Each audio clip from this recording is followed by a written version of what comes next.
Liftoff.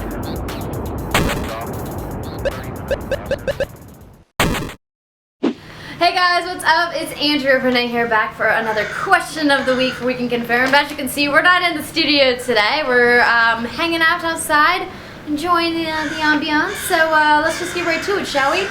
My question is from Lano SG. Yes, I know you put this question on Twitter just for me, so I couldn't resist. I took the bait.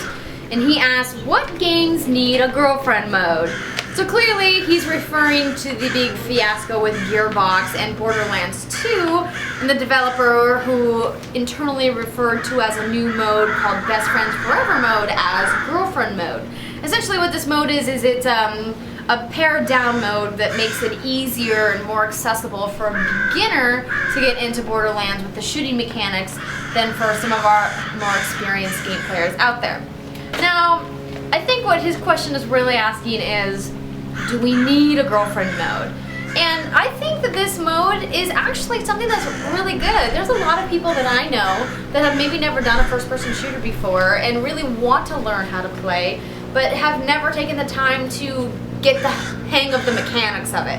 I mean, I think we can all relate, looking back on what it was like to play with the double sticks on a controller for the first time, with one controlling, head movement and one controlling forward and backward movement. I mean, the first time you do it, it is disorienting. So it does take a lot of work.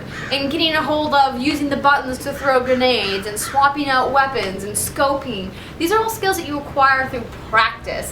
So if a developer is going to go out of their way to make a mode where it's easier for somebody to jump into that so they can have that co-op experience that Borderlands is known for, I don't think there's anything wrong with that. In fact, I think it's a great thing. Now, while calling it girlfriend mode, I honestly don't think it's that big of a deal. And you guys, if you watch the show, you know that I'm a huge proponent of female equality in games and striving to combat discrimination in games whenever possible. But I think that giving Gearbox, and especially Randy Pitchford, a hard time about that is just bullshit, quite frankly. I mean, let's get over it. There are a lot of girlfriends out there that don't know how to play games, especially shooters.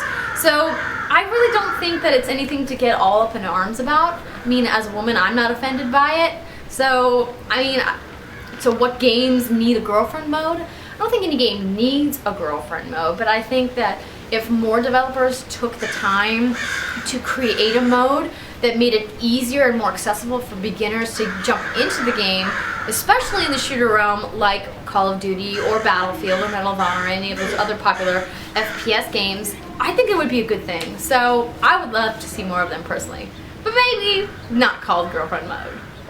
Really in our favor, is that you can see even now that there are good digital download games that have been out this summer, and yet they've struggled to find as much connection with the audience. So I think that basically it's giving more results in the next year or two to putting out games over the summer, at least during that dead spot. I mean, it's sometime in June that it starts up and really gets bad, and then July and August is just